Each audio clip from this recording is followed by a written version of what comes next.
Coming up next on the Jeff Crilley Show, you're going to meet the CEO and founder of New Life CFO. He's going to talk about how his faith guides his journey. That's next.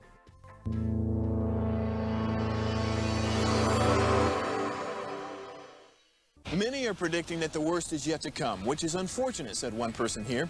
Until now, they've enjoyed the reputation of being the nation's icebox. Watched a burglar in his home this morning by webcam. As a journalist of over 25 years, stories are what make my world turn. Reporting live from the Dallas newsroom tonight, Jeff Crilley, Fox 4 News. But in 2008, I took the jump from my familiar life and started a PR firm from my home. We're talking about anyone with a camcorder like the one I'm using becomes a television network. We started slowly growing the company, and we now have over 100 clients, and we've branched into the world of live digital broadcasting. I now own 8 different TV studios and have a huge team, and the stories that I now get to share are sometimes the most important of my life. Life has a funny way of coming around full circle. This is the Jeff Crilley Show. So we live in a world where we love celebrities, and so the celebrity of any large company is going to be the CEO, clearly. But overlooked is the person behind the scenes, the CFO, who's keeping all the ships sailing. My next guest knows that very well. Burt Copeland is in the studio. He's with New Life CFO. Thanks for coming on the show. Yeah, Jeff, thanks for having me. Absolutely. And you and I met through EO, Global Entrepreneurs Organization, and you're a proud sponsor of EO Dallas, so thank you for your Great support. organization. Tell us first about New Life CFO. Well, New Life CFO in a broad construct is we are a fractional CFO services firm. About 2/3 of our business is outsourced CFOing, fractional for smaller business. Smaller businesses is 5 to about 80 million. And then we also do about 1/3 of our business is outsourced accounting. And then really engaged to try and help people navigate the financial aspects of their business that they don't know intuitively on their own. Right now, I think we have just over 850 million of revenues under management. Wow, congratulations. congratulations. Hope by the next year that we'll be at $1 billion. Well, and so many people in financial services or the accounting, CPA part of the business, they're numbers guys. They're not necessarily people guys. And so one of the things that attracts me to you, Burt, is you're an outgoing guy. I mean, you know numbers. Clearly, you're probably a math whiz, and you can look at some books and forward and backwards. But you're also a people person. So talk about that part of your life. Well, it's one of the unique things because if you look at CEOs, entrepreneurs, and business owners, I think it's 80% of them are tactile or visual learners. So if you're dumping a bunch of spreadsheets in front of them or talking about numbers, you almost lost them in the first 5 minutes. So we work very hard to make financial stuff into a story, into a picture, into a pathway. And by that, we change the nature of how we talk, but we make it much more evident about how to connect with that CEO into ways that are meaningful for them. Because our big construct is your people, their decisions, behaviors, and processes really drive the numbers of your company. And if you can't help them to understand how their behaviors should change, then you're never going to change the company. So we work very hard. In fact, one of the things that we throw out, Jeff, is one of our roles is to be the Chief Financial Education Officer, to help people to understand how their behaviors and actions are either diluting or can enhance the numbers. You flip that switch and everything starts to change. And what I love about your background is that you have been the CEO. In fact, you were telling me a story about a company that you ran that you had a setback, and it really kind of changed the trajectory of your life. Setback's a very nice word, Jeff. It was like a holy, what the? Anyways, you know what the other word is. But yeah, so in 2000, I was the CFO of a $65 million construction company. A couple of years into that, I was lucky enough to be promoted to the president of the company. And a few more years into that, I was actually bought the North Texas operations from the parent. That's about 7 out of the 65 million. And then we were able to quickly grow that in 3 years to about a $30 million run rate. This is commercial construction, so I was dealing with the largest GCs in the marketplace, which is a bid world, not as much as a relationship world. But then if you're following with me on the timeline, we're in 2008. And so my revenues in 2008 were just over $2 million. And then in April, they were a whopping $325,000. Wow, and this is a month. A month. It was actually 2 weeks. No kidding. 2 weeks. Wow. And what happened was the banks shut down all construction until they could, quote, assess the value of the underlying collateral, which means nothing was going on. Luckily, May was much better at $375,000, Jeff. The problem was my break-even point was well over $800,000. So literally within 75 to 90 days, I'd lost 7 figures hard. And I'm not just talking about paper money. I'm talking about out of the bank, off the profit, huge painful deal. And so part of the spiritual epiphany is, I was in total panic mode. And after going through some sessions with my pastor about where is God and all this other stuff, and the interesting there is he told me, he's like, Burt, God's not the tooth fairy. It's like, that doesn't help. He goes, but he is there to equip you to handle your problems in a God-honoring way. And then kind of leaning in on that, I had a couple of epiphanies. And that epiphany was you're not using my gifts and you left me behind. It's like, oh, wow, that's so true, because this has become the Burt show, and that's not a very good show. So I really pivoted and took that to heart as far as a faith following, if you will, as well as a business following. Yeah. And took that back to my staff, and over a period of a couple of months, ultimately the company turned around.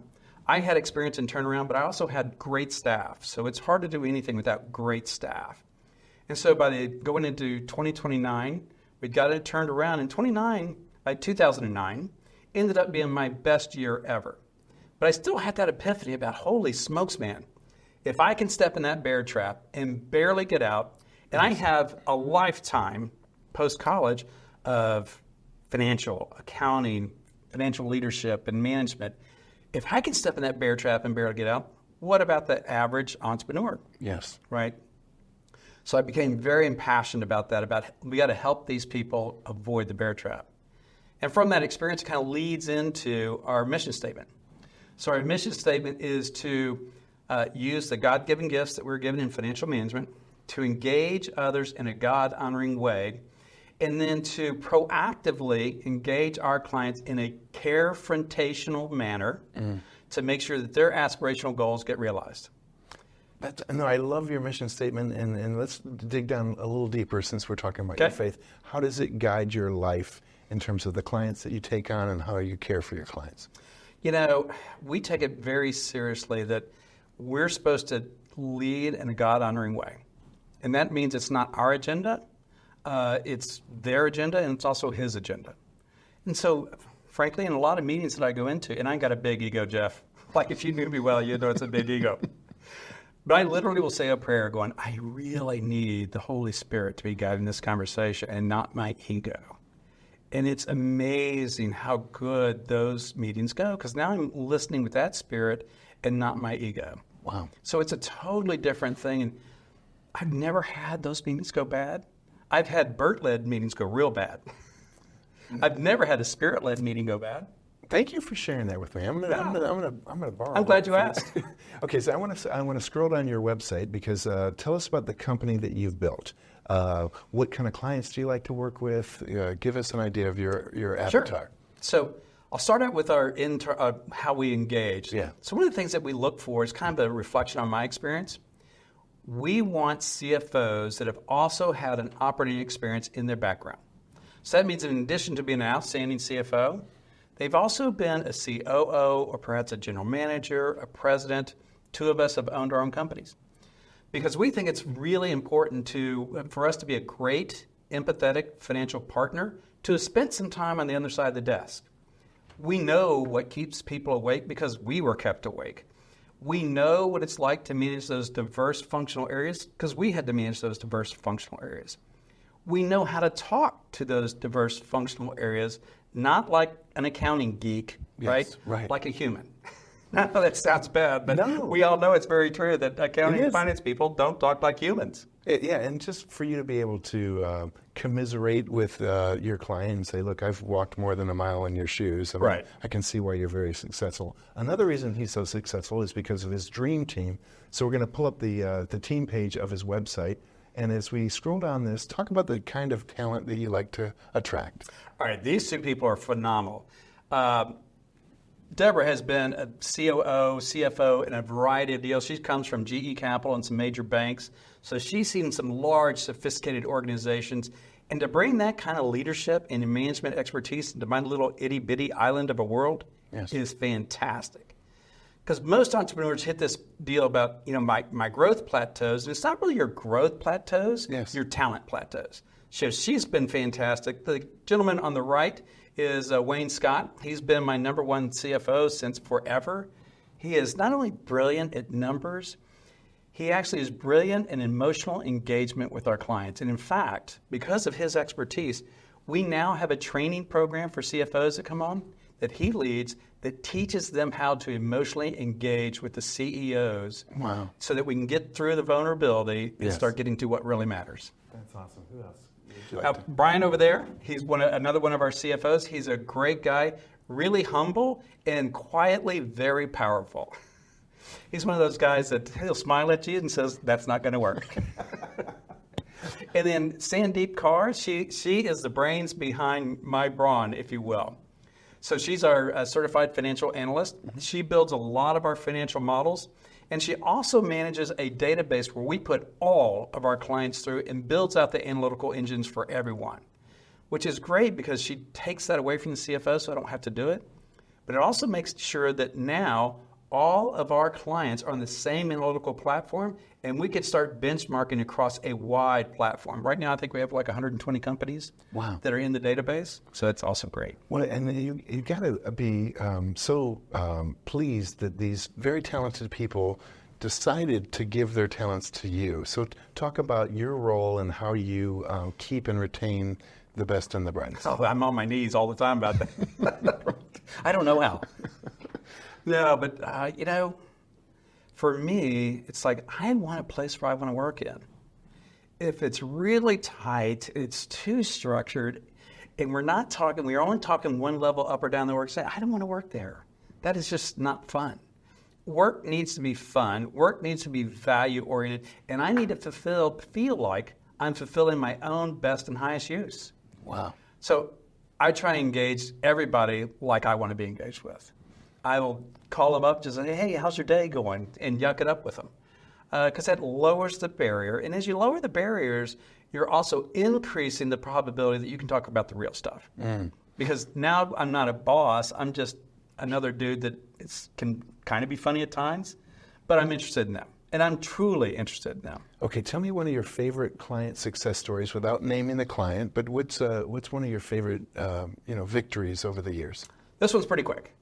So we were working with a professional services company, and they did software installation. And so one of the things that we do whenever we get with a new client is we are going to get a benchmark report. Because I like to see what is normal for your industry. And so for this company, normal should have been about a 10 to 12% net profit, and they were at 3.5, 4. And so what I literally did with him, I talked to him and says, hey, look, you're well below average, like well below average. So it leads me to think that there's one of three things that are going on here. A, you're hiring well below average people. Do you think that's true? How many hands do you think went up on that? 0. Okay, if that's not true, then your products and services are well below average. How many people think that's true? 0. Okay, here's two more painful things. Is your leadership team well below average? No, we think we have great people. It's like, okay, we've eliminated the three obvious ones. Then your processes are well below average. And we need to find out which one of those are broken. So what we did with this company is we had just an informal survey with they had 50 technicians that did software implementations, installations, and implementations. And we asked them, it's like, hey, out of you 50, how many of y'all probably do 2 hours of work every week that could have been a change order, could have been billed in addition, but you're like, nah, it's 2 hours. Why go through the trouble? All 50 people raised their hand. Wow. I was like, wow, that's interesting. How often does that happen? Does it happen once a quarter, once a month, once a week? Once a week, all 50. I said, that's really interesting because if we take the 2 hours times 50 people times 50 weeks times your bill rate, we have more than doubled your profitability. Wow. Right.